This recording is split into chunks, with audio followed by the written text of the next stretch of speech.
मध्य प्रांत के ग्वालियर नाम के एक नगर में बहुत ही धनी व्यापारी रहता था। उसके पास इतना धन था कि अपने रहने के लिए व्यापारी ने कई महल जैसे घर बना रखे थे। सेठ की सेवा के लिए उसके पास कई नौकर चाकर थे। यदि सेठ को एक महल से दूसरे महल तक जाना होता तो वो घोड़े पर चढ़कर जाता था। सेठ का व्यापार पूरे मध्य प्रांत में फैला हुआ था और इसी कारण उसे बहुत बार यात्राओं पर जाना पड़ता था। परंतु सेठ इन व्यापारिक यात्राओं पर अकेला ही जाता था। वो किसी भी नौकर को अपने साथ लेकर नहीं जाता था। इन यात्राओं के दौरान उसे कई बार घने जंगलों से गुजरना पड़ता और सराय में रुकना भी पड़ता। सेठ को किसी भी नौकर पर विश्वास नहीं था, इसीलिए वो अकेला ही यात्रा करता था। इसी तरह सेठ के दिन बीत रहे थे। एक बार की बात है, रात के समय सेठ अपने महल के सामने टहल रहा था कि सामने से उसे एक बूढ़ा व्यक्ति आता हुआ दिखाई दिया। बूढ़े के कपड़े बहुत ही पुराने थे। वो सर पर भार उठाए हुए था। सेठ को देखकर उस आदमी ने अपने सर का भार धरती पर फेंक दिया और प्रणाम करता हुआ बोला, श्रीमान जी, मैं बहुत थक गया हूं। सेठ ने कड़क स्वर में कहा, तो? बूढ़ा बोला, यदि आप आज्ञा दें तो मैं यहां रात काट लूं। व्यापारी ने कहा, यह मेरा महल है, कोई धर्मशाला नहीं। वो बूढ़ा कहने लगा, मैं केवल आपकी घुड़साल के बाहर ही पड़ा रहूंगा और सुबह होते ही चला जाऊंगा। सेठ ने कहा, परंतु यहां तुम्हारी देखभाल कौन करेगा? बूढ़ा कहने लगा, मुझे किसी चीज की कोई आवश्यकता नहीं है। सेठ ने यह सुनकर कहा, मुझे क्या मालूम कि तुम कौन हो? एक आदमी हमें रात भर तुम्हारा पहरा देने के लिए लगाना पड़ेगा। वो क्यों सेठ जी? वो इसलिए कि रात को तुम कोई वस्तु उठाकर भाग न जाओ। अरे राम राम! इतना कहते हुए बूढ़े ने अपने कानों को हाथ लगाया और सेठ को नमस्कार करते हुए अपने भार को सर पर उठा लिया और वहां से चला गया। रात अंधेरी थी, आकाश में बादल छा रहे थे। कभी कभी कुछ बूंदाबांदी भी होने लगती थी। आंधी आने का डर था। बूढ़ा बुरी तरह से थक रहा था। उसके हाथ पैर कांप रहे थे, चलना कठिन था। परंतु सेठ के इन कड़वे शब्दों ने उसे ऐसा व्यथित कर दिया कि उसने अब ग्वालियर नगर के किसी भी नागरिक के पास जाकर विश्राम करने का विचार ही छोड़ दिया। वर्षा जोरों से आ गई। जिस तरह रात का अंधकार बढ़ता जा रहा था, उसी तरह बूढ़ा भी अपना भार उठाए हुए आगे चलता जा रहा था। समय बीतता गया। कुछ दिन बाद वो सेठ अपने मित्रों और सेवकों के साथ शिकार खेलने के लिए जंगल में गया। शिकार खेलते समय उसने अपना घोड़ा एक हिरण के पीछे लगा दिया। बहुत कोशिश करने के बाद भी वो शिकार उसके हाथ न आया। इस भागदौड़ में वो अपने साथियों से बिछड़ गया। घने जंगल में घुस जाने पर वो अपने नगर का मार्ग भी भूल गया और घंटों तक जंगल में ही भटकता रहा। इतने में ही रात हो गई। आंधी चलने लगी और बादल छा गए। कोई भी ऐसा व्यक्ति नहीं था जो सेठ की कुछ सहायता करता। बेचारा थक हार कर चूर चूर हो गया। जब उसे कोई मार्ग ना सूझा तो वो एक वृक्ष के नीचे बैठ गया। आंधी इतनी जोरों से चलने लगी कि जंगल के वृक्ष टूटकर गिरने लगे। तूफान के कारण अंधेरा बढ़ने लगा। प्रकृति के इस प्रकोप से घबराकर घोड़ा अपने बचाव के लिए इधर उधर भागने लगा। घोड़े का मालिक इतना थका हुआ था कि उसे होश ही न था। थोड़ी देर बाद आंधी शांत हो गई। थोड़ी थोड़ी वर्षा होने से चारों ओर फैली हुई धूल बैठ चुकी थी। आकाश कुछ कुछ साफ हो गया था। सेठ ने देखा कि उसका घोड़ा उससे जुदा हो गया था। वो घोड़ा उसने 2000 रुपए देकर खरीदा था और बहुत ही चाव से उसे पाला था। अब तो सेठ को घर पहुंचने की कोई भी आशा नहीं थी। कहते हैं कि सवेरा होने के आसपास रात का अंधकार बहुत बढ़ जाता है। इसी तरह आशा और सुख की किरणों के पहुंचने से पहले निराशा और दुख का अंधेरा भी बहुत अधिक हो जाता है। बहुत अधिक दुखी और निराश हो जाने पर उस सेठ को दूर से एक व्यक्ति आता हुआ दिखाई दिया। पहले तो सेठ डर गया कि कहीं ये कोई चोर या डाकू ना हो, परंतु जब उस व्यक्ति ने पास आकर नमस्कार करते हुए अपने होठों की मुस्कान से सेठ के हृदय को शांत कर दिया, तो सेठ को आशा का प्रकाश दिखाई देने लगा। हंसते हुए उस व्यक्ति ने सेठ से पूछा, आप इतने घबराए हुए क्यों हैं? साथियों के बिछड़ने से, राह भटकने से और किसी की सहायता ना मिलने से। ऐसा कहते हुए सेठ ने अपनी सारी कहानी उस व्यक्ति को सुना दी। निसहाय सेठ की इस कहानी को सुनकर उस व्यक्ति को दया आ गई। वो उसे अपनी झोपड़ी में ले गया। वहां जाकर वो बोला, मैं यहाँ पर अपने पिता के साथ रहता हूँ। जो रूखा सूखा भोजन हम खाते हैं वो आप भी खा लेना और विश्राम कर लेना। परंतु मेरे घोड़े का क्या होगा? सेठ ने घबराते हुए ये बात कही। व्यक्ति बोला, सुबह होने से पहले मैं आपके घोड़े को भी ढूंढ लाऊंगा। सेठ ने चौंकते हुए पूछा, कैसे? मैं इस जंगल के कोने कोने से परिचित हूं, तो क्या तुम मेरे साथियों को भी ढूंढ सकोगे? यदि वे इस जंगल में हुए तो मैं अवश्य ही उन्हें ढूंढ निकालूंगा। इस उत्तर से उस अमीर सेठ को बहुत संतोष हुआ। वो निश्चिंत हो गया। अभी वो सोया नहीं था कि उस व्यक्ति ने सेठ के सामने एक दूध का कटोरा लाकर रख दिया। ये क्या है महाशय? सेठ ने पूछा। उत्तर मिला, हमारी बकरी का दूध है। तुम्हारे पास कितनी बकरियां हैं? केवल एक। क्या एक बकरी इतना दूध दे सकती है? ये एक सेर से अधिक नहीं होगा, तुम भी पियो। पिताजी ने कहा है कि आज का दूध केवल अतिथि सेवा में ही लगाया जा सकता है। आज हम लोग दूध नहीं पिएंगे। क्यों? हमारे यहाँ सबसे बढ़िया चीज दूध और पूत को समझा जाता है। अतिथि की सेवा में हम लोग इन दोनों वस्तुओं को पेश कर देते हैं। मैं पिताजी का इकलौता पुत्र हूं और दूध हमारे यहाँ सर्वोत्तम समझा जाता है। पिताजी ने ये दोनों वस्तुएं ही आपकी सेवा में भेज दी हैं। तुम सचमुच ही देवता हो। नहीं साहब, देवता तो बहुत दूर की चीज है। हम तो पूरी मानवता को भी नहीं अपना सके। नहीं भैया, मानवता तो आप में कूट कूट कर भरी हुई है। इस तरह बातें करते करते वो सेठ सो गया। अपने अतिथि की सच्ची सेवा करने वाला वो व्यक्ति चुपके से उठा और हाथ में मशाल लिए अपने अतिथि का घोड़ा ढूंढने के लिए चल दिया। पौ फटने के समय के आसपास वो अपने अतिथि का घोड़ा लेकर अपनी झोपड़ी पर लौटा। जब उसकी माता ने देखा कि अतिथि का घोड़ा मिल गया है तो वो उठकर घोड़े के लिए दाना दलने लगी। वो जानती थी कि घोड़ा जंगल से घास चरकर आया होगा, परंतु फिर भी उसने अतिथि के घोड़े की सेवा करना अपना कर्तव्य समझा। घोड़े को यदि दाना ना मिलता तो शायद अतिथि सेवा अधूरी समझी जाती। प्रातःकाल जब वो अमीर सेठ सोकर उठा तो उसने देखा कि उसका घोड़ा दाना खा रहा था और अतिथि सेवक वो व्यक्ति उसके सामने हाथ जोड़े हुए कह रहा था, आज ईश्वर ने हमारी लाज रख ली।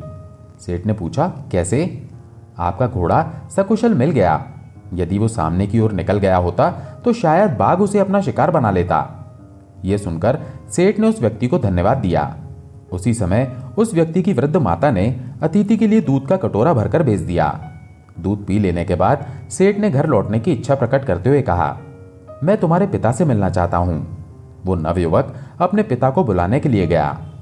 उसके पिता बिस्तर पर लेटे हुए आराम कर रहे थे। युवक ने कहा, पिताजी, अतिथि महाशय आपको याद कर रहे हैं। पिता ने पूछा, किस लिए?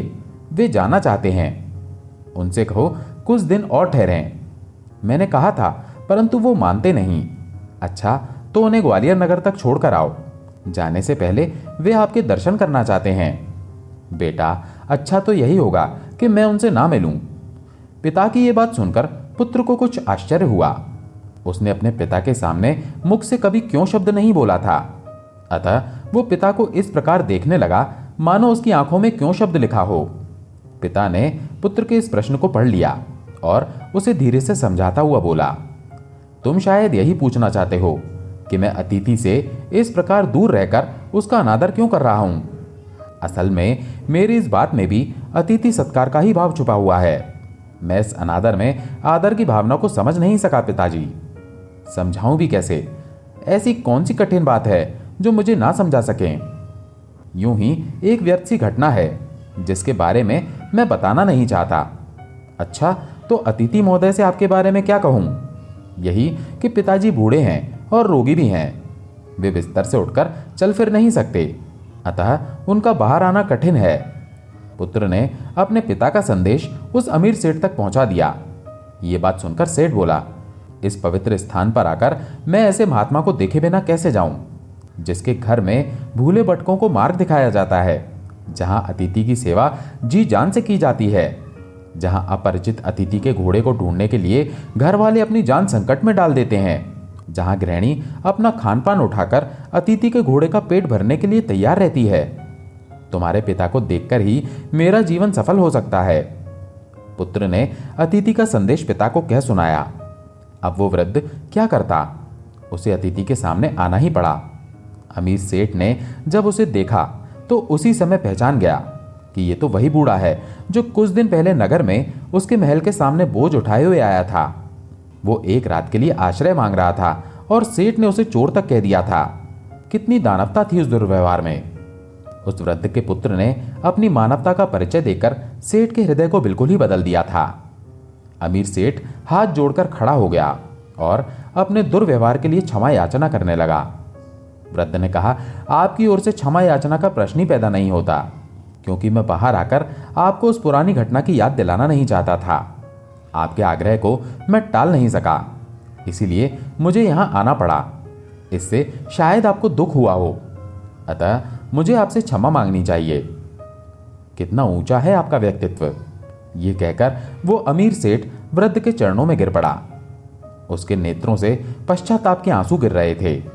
उसके होंठ फड़फड़ा रहे थे, मानो वो यही कह रहे हों, इस बूढ़े की झोपड़ी महलों से ऊंची है, क्योंकि यहां मानवता का निवास है।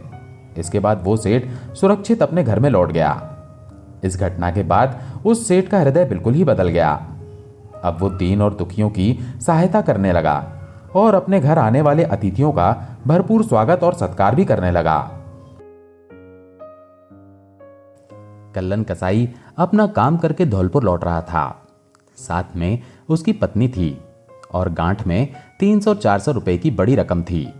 मार्ग बहुत ही बीहड़ था और एकदम सुनसान था।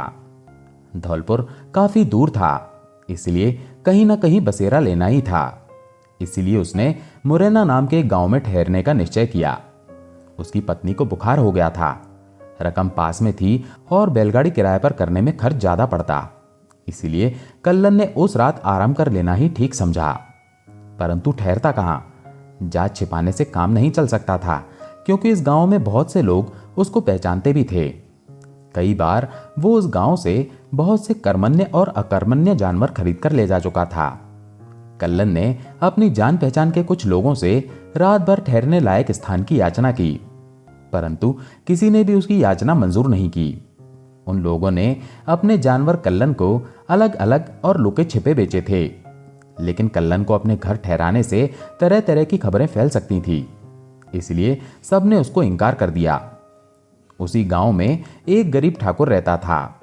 उसकी थोड़ी सी जमीन थी, जिसको किसान जोते हुए थे, जिसका हल बैल कुछ भी नहीं था, लेकिन अपने किसानों से 2-3 साल का लगान वसूल कर लेने में ठाकुर को किसी विशेष बाधा का सामना नहीं करना पड़ता था। उसका छोटा सा मकान था, परंतु गांव वाले उसके मकान को हवेली कहकर पुकारते थे और ठाकुर के डर के मारे राजा कहकर संबोधित करते थे। मुसीबत का मारा कल्लन इसी ठाकुर के दरवाजे पर अपनी पत्नी को लेकर पहुंच गया। ठाकुर वहीं बैठा हुआ था। कल्लन ने बाहर से ही सलाम किया और कहा, दाऊ जी, एक विनती है। ठाकुर ने पूछा, क्या? कल्लन बोला, दूर से आ रहा हूं, बहुत थका हुआ हूं।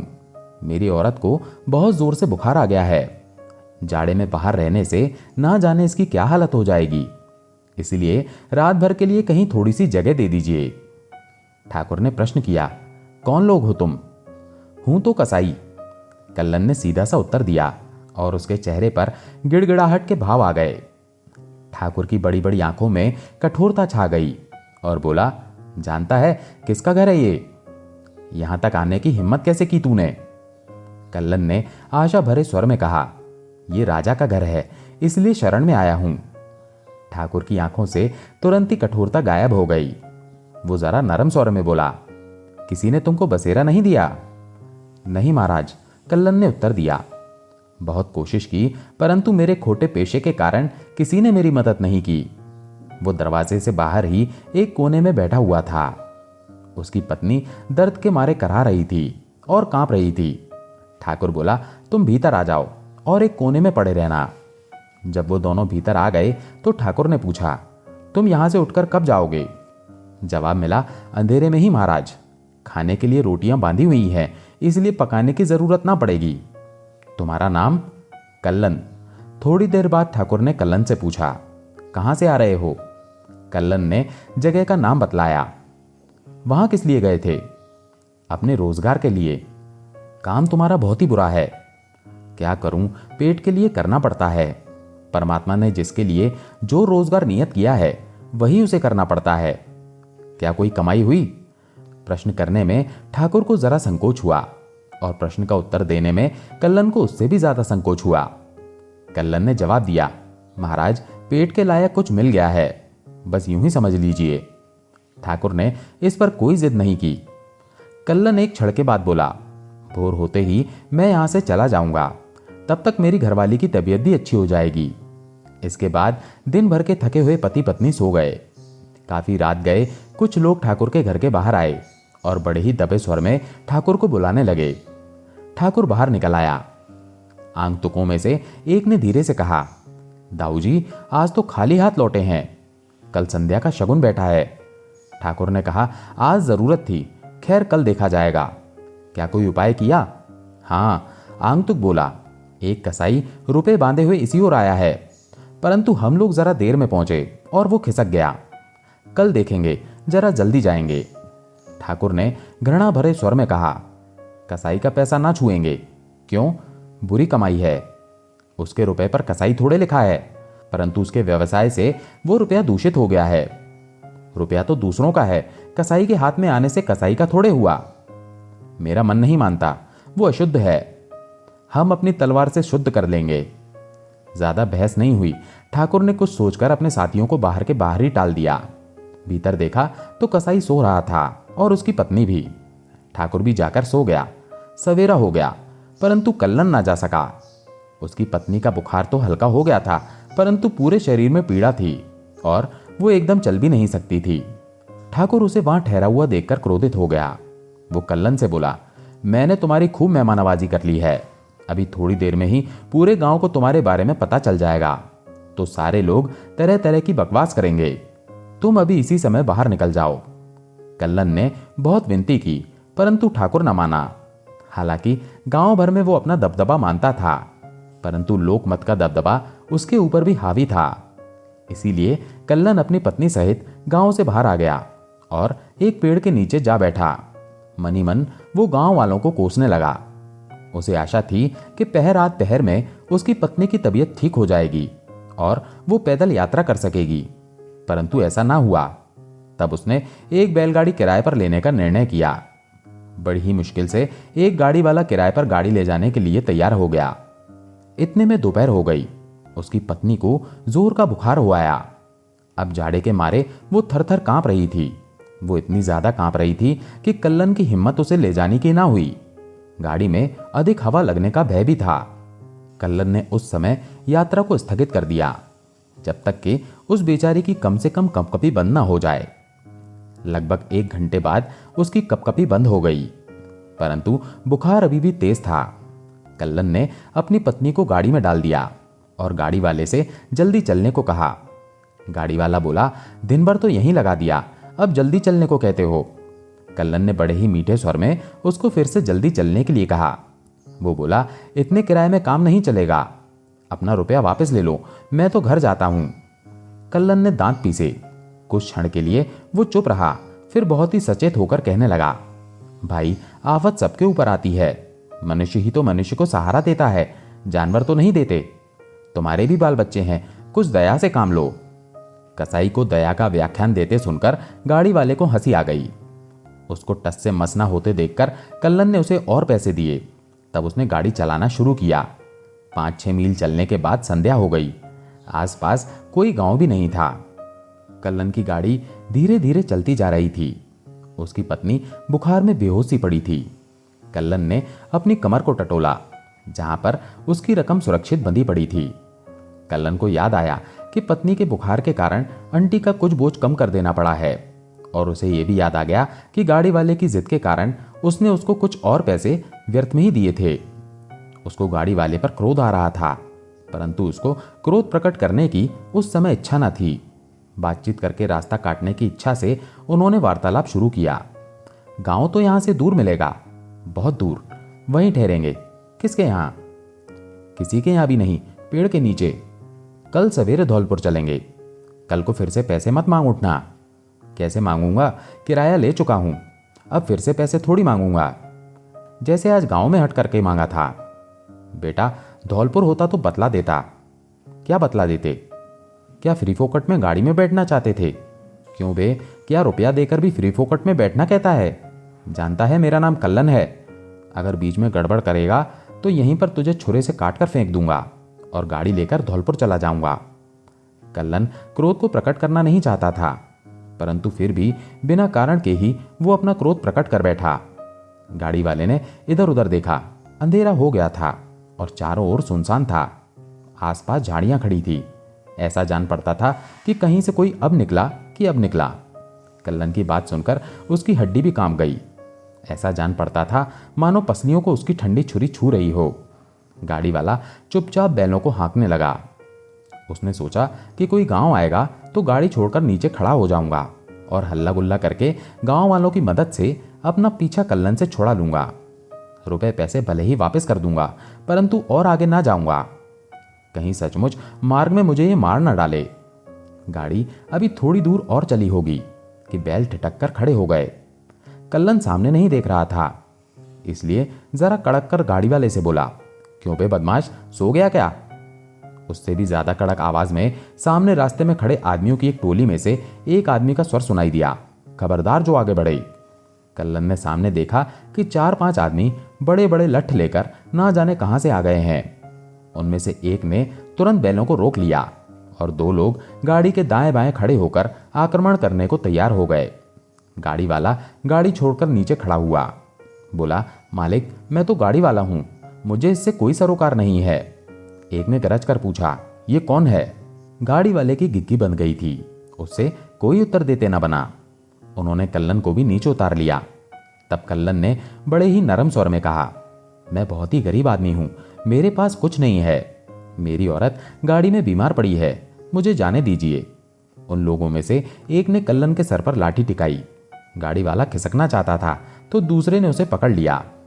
अब गाड़ी वाले ने अपना मुंह खोला, बोला, महाराज मुझको छोड़ दीजिए, मैं तो किराए से गाड़ी लिए जा रहा हूं। मेरे पास खाने पीने के लिए बस 3-4 आने ही हैं। उनमें से एक ने पूछा, और ये कौन है बता? गाड़ी वाले ने तुरंत उत्तर दिया, धौलपुर का एक कसाई है। कल्लन के सर पर जो लाठी टिकाई गई थी वो वहीं रह गई। लाठी वाले के मुंह से निकला, तुम कसाई हो, सच बताओ। हाँ महाराज, कल्लन ने सहसा उत्तर दिया, मैं बहुत ही गरीब हूं, हाथ जोड़ता हूं, मुझे मत सताओ, और मेरी औरत भी बीमार है। औरत जोर से करा रही थी। लाठी वाले उस आदमी ने अपने एक साथी के कान में कहा, इसका नाम कल्लन है, छोड़ दो इसे, चले जाने दो यहां से। परंतु वो नहीं माना और बोला, इसका खोपड़ा चकनाचूर कर दूंगा। यदि ऐसे ना माना तो असाई कसाई हम कुछ नहीं मानते, छोड़ना ही पड़ेगा। उसने कहा, इसको हाथ नहीं लगाएंगे और ना ही इसका पैसा छुएंगे। दूसरा बोला, क्या कसाई होने के डर से आज तुम्हारी बुद्धि पर पत्थर पड़ गए हैं? मैं देखता हूं। और उसने तुरंत लाठी का एक सिरा कल्लन की छाती में अड़ा दिया और तुरंत रुपया पैसा निकालने का हुक्म दिया। कल्लन बोला, मेरी औरत बीमार है। बीमार हो तो मेरी बला से, मुझे क्या, मैं कसाईयों की दवा हूं। उसने कल्लन को धमकी दी, खबरदार जो उसे छुआ, नहीं तो तुम्हारा सर चकनाचूर कर दूंगा। वो मेरी शरण में आया था। उस लठैत ने आगे कहा, सब अपने अपने घर जाओ, राहगीरों को तंग मत करो। फिर गाड़ी वाले से बोला, जा रे, हाँक कर ले जा गाड़ी, ठिकाने तक पहुंचा कर आना, तब लौटना, नहीं तो अपनी खैरियत मत समझियो। और तुम दोनों में से किसी ने भी किसी को कुछ बताया तो तुम्हें भूसी में जलाकर खाक कर दूंगा। दाऊजी, आगे से आपके साथ कभी ना आऊंगा। दाऊजी ने कहा, ना ना, मैं अकेले ही बहुत कुछ कर गुजरता हूं।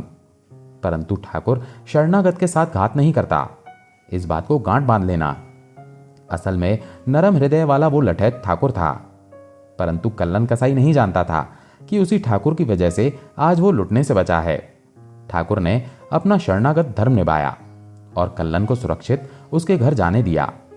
इस तरह से कल्लन कसाई सुरक्षित अपने घर पर पहुंच गया, परंतु वो ये बात नहीं जानता था कि जिस ठाकुर ने उसे रात के समय शरण दी थी, उसी ठाकुर ने उसे एक बार फिर लठैतों के बीच में से बचा लिया था।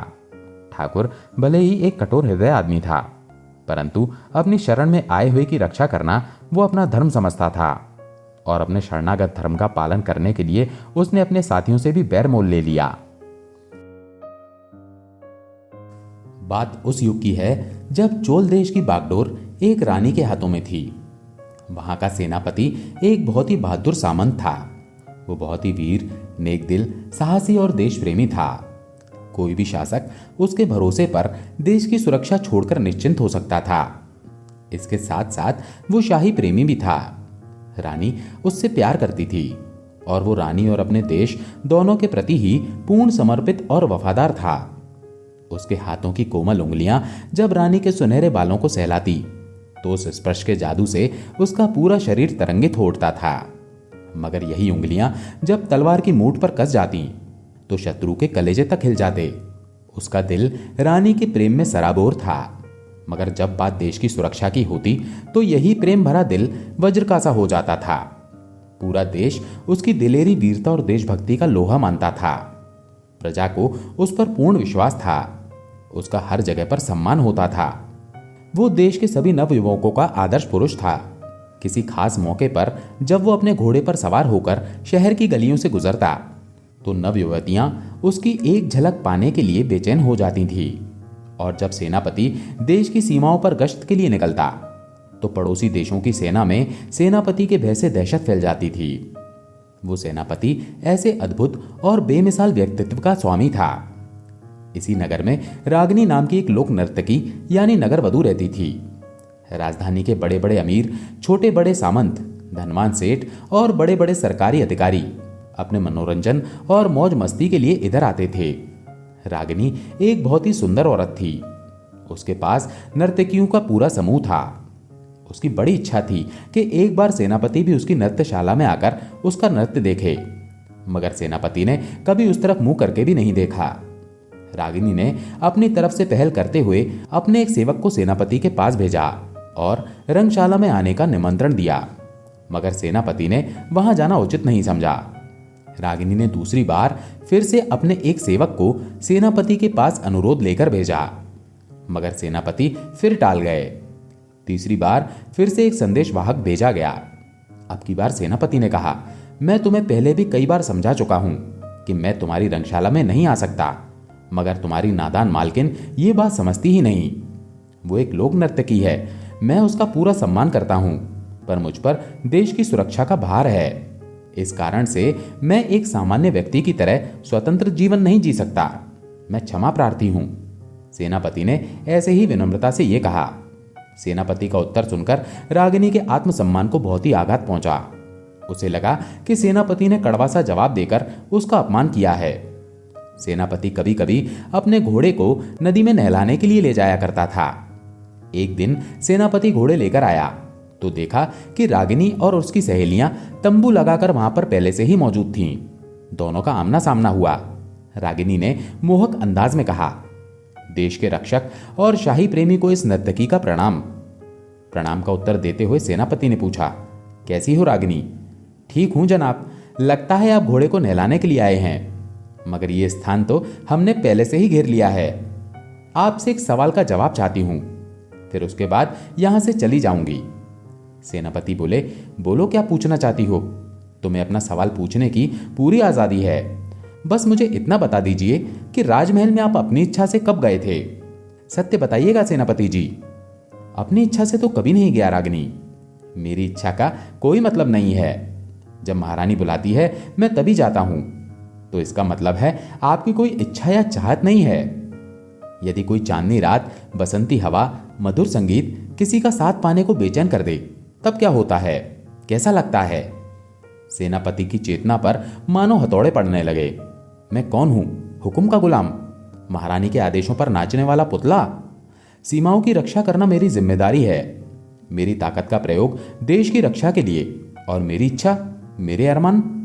रागिनी के एक सवाल ने सेनापति के सोचने की दिशा बदल डाली। उसके चेहरे पर चिंता और उलझन के भाव साफ दिखाई दे रहे थे। जिन निजी सुखों को वो भूल गया था, रागिनी के सवाल ने वो सब उसे फिर से याद दिला दिए। एक रात सेनापति बिना बताए रागिनी की नृत्य की महफिल में हाजिर हो गया। रागिनी के संकेत पर सेविकाओं ने उस पर फूलों की वर्षा की। सुगंधित इत्र छिड़का गया। मनमोहक सुगंध और शरबत पेश किए गए। फिर एक आकर्षक नृत्य का आयोजन किया गया। सेनापति एक अलग दुनिया में था। अब वो रागिनी पर मोहित हो चुका था।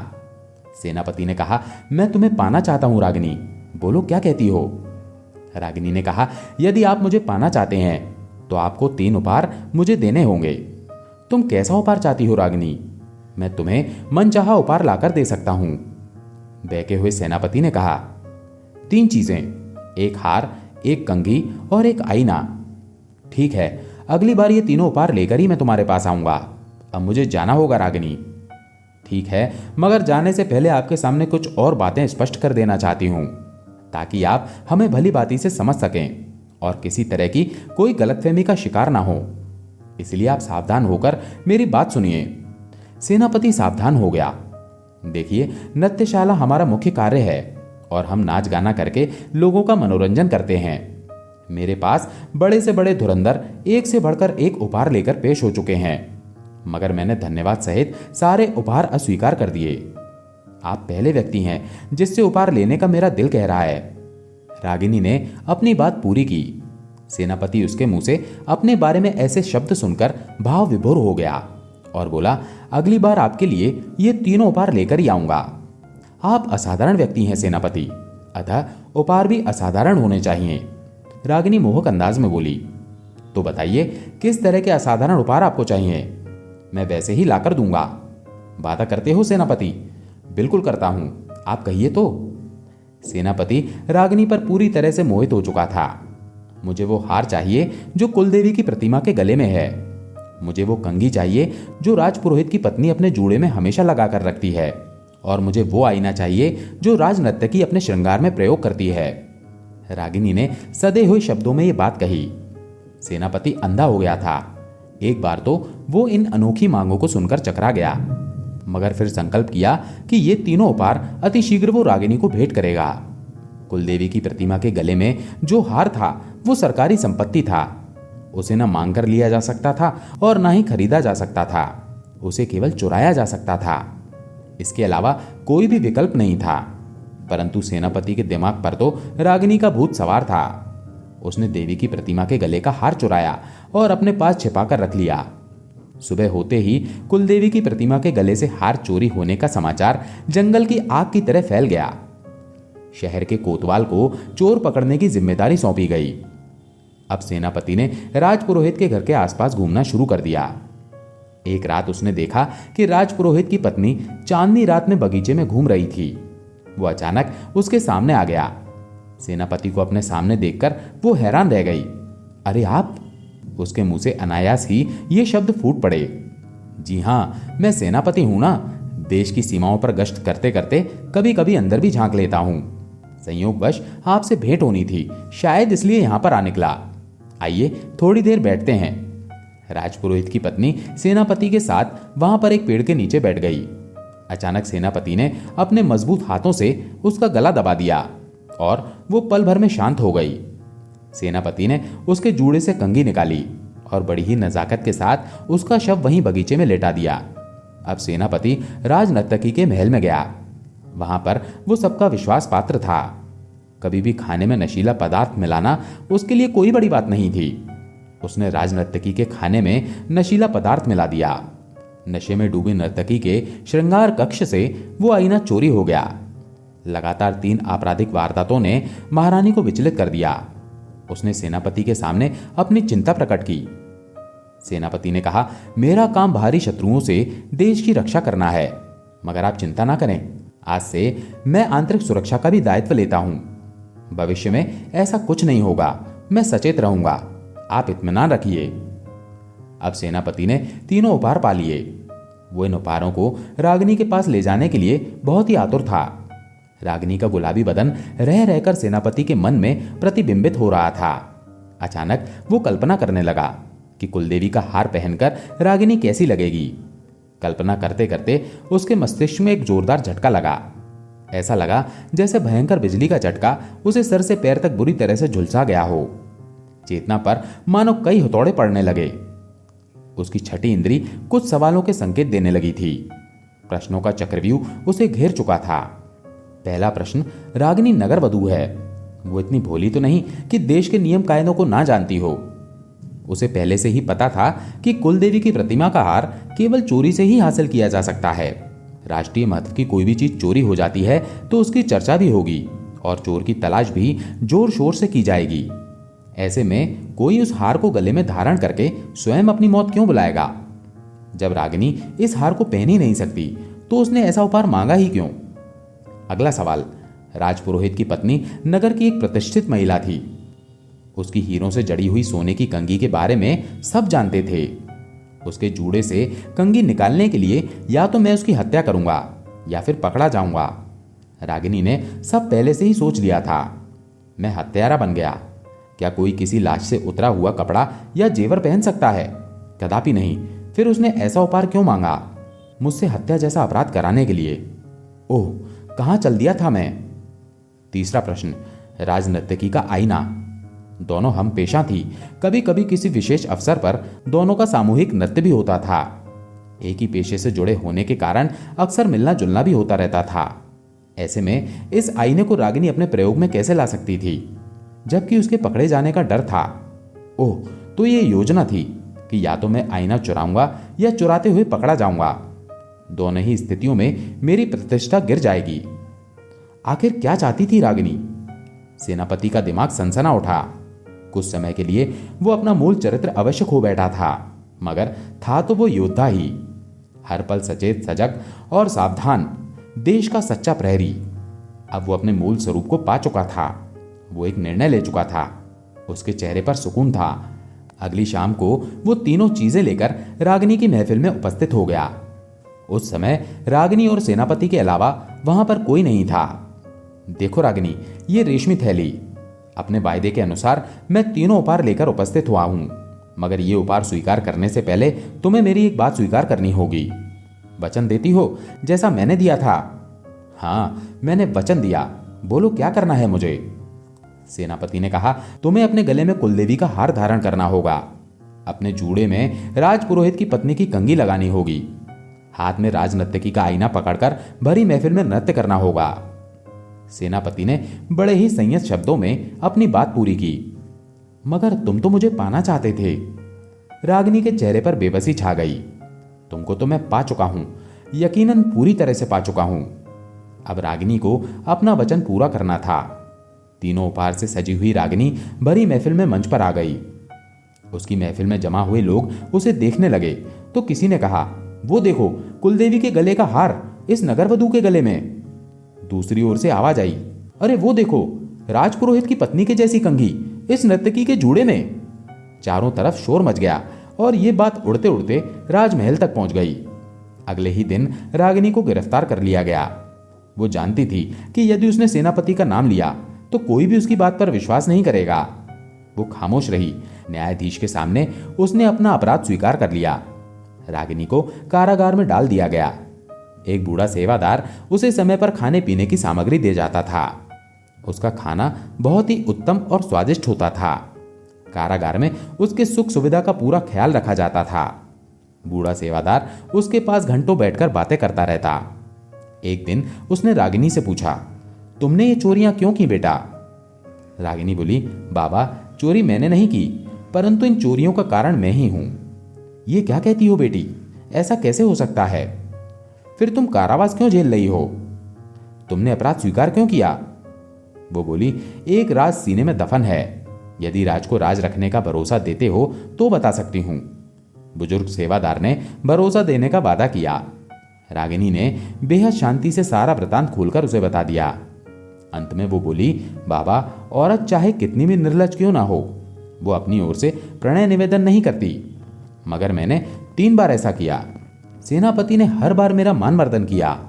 मेरे अंदर का अभिमान जाग उठा और मैंने सेनापति को उसके ऊंचे पद और प्रतिष्ठा से गिराना चाहा। काफी हद तक मैं सफल भी हुई, मगर बेटी, वो तो एक सच्चा शूरवीर और राष्ट्रभक्त है। देश की सुरक्षा और प्रतिष्ठा के सामने एक आदमी के मान सम्मान का कोई महत्व नहीं है। ये तुम क्यों भूल गई? कुछ मत पूछिए बाबा, बदले की आग और अपमान ने मेरा विवेक ही जला डाला था। न्यायाधीश ने रागिनी को विष देकर खत्म करने का मृत्युदंड दिया। जल्लाद जहर का प्याला लेकर आया तो बूढ़े ने कहा, लाओ, ये प्याला मुझे दे दो और चले जाओ। मैं ये प्याला स्वयं रागिनी को देना चाहता हूं। बूढ़ा प्याला लेकर रागिनी के पास आया और बोला, बेटी, इस राजभवन में कोई तुम्हारा शुभचिंतक है। उसी के आदेश पर तुम्हें सारी सुख सुविधाएं और खाने पीने की पूरी सामग्री दी जाती है। यहाँ तक कि इस विष में भी बहुत सारा शहद घोला गया है ताकि इसके कड़वेपन और तीखेपन का एहसास ना हो सके। वो शुभचिंतक कौन है, जानना चाहोगी? अब क्या जानना है बाबा, फिर भी बताना चाहते हैं तो बता दीजिए। वो शुभचिंतक है सेनापति। रागिनी की आंखें आश्चर्य से फटी रह गईं। अब समय हो गया है, तुम प्याला धीरे धीरे पी जाओ। बड़ी ही शांत और मौन मृत्यु देने वाला विष है ये, जो खास तुम्हारे लिए तैयार करवाया गया है। इसे पीकर कमरे में घूमती रहना। पैर सुन्न होने लगे तो लेट जाना। नींद आएगी और तुम्हें कुछ भी पता नहीं चलेगा। पीड़ा रहित बहुत सरल मौत होगी तुम्हारी। रागिनी विष पीकर टहलने लगी। तभी स्वयं सेनापति कक्ष में प्रवेश करते हैं। मैं स्वयं अपनी इच्छा से तुम्हारे पास आया हूं रागिनी, पहली बार अपनी इच्छा से। सेनापति ने रागिनी को अपनी बाहों में भर लिया। रागिनी का चेहरा एक दर्पण के समान चमक उठा। वो अचानक बोली, पांव सुन्न हो रहे हैं बाबा, इसे लेटा दो। बड़ी कोमलता से सेनापति ने रागिनी को लेटा दिया। वो शांत लेट गई और फिर सो गई, कभी न टूटने वाली नींद में सदा के लिए। उसका अंतिम संस्कार करते समय सेनापति साथ था। अंतिम संस्कार के समय उसने सेविका से अनुरोध किया कि रागिनी के बालों की एक लट काट कर मुझे दे दी जाए। आदेश का पालन हुआ। समय अपनी गति से चल रहा था। सेनापति अपने पद से निवृत्त हो चुका था। अलमारी में उसने अपनी वसीयत लिखकर रख दी थी। एक दिन वो भी संसार से विदा हो गया। शासकीय नियमों के अनुसार अंतिम संस्कार से पहले उसकी वसीयत खोली गई। लिफाफे में एक चिट्ठी थी और लाल सुनहरी बालों की एक खूबसूरत लट थी। चिट्ठी में लिखा हुआ था, मेरी मृत्यु होने पर जब मेरा अंतिम संस्कार किया जाए तो ये लट मेरे बगल में रख दी जाए। सेनापति के आदेश का पालन हुआ और सेनापति की अंतिम इच्छा पूरी की गई। दोस्तों, आशा है ये कहानी आपको पसंद आई होंगी। अगर पसंद आई हो तो वीडियो को लाइक करके चैनल को सब्सक्राइब जरूर कर लें। धन्यवाद।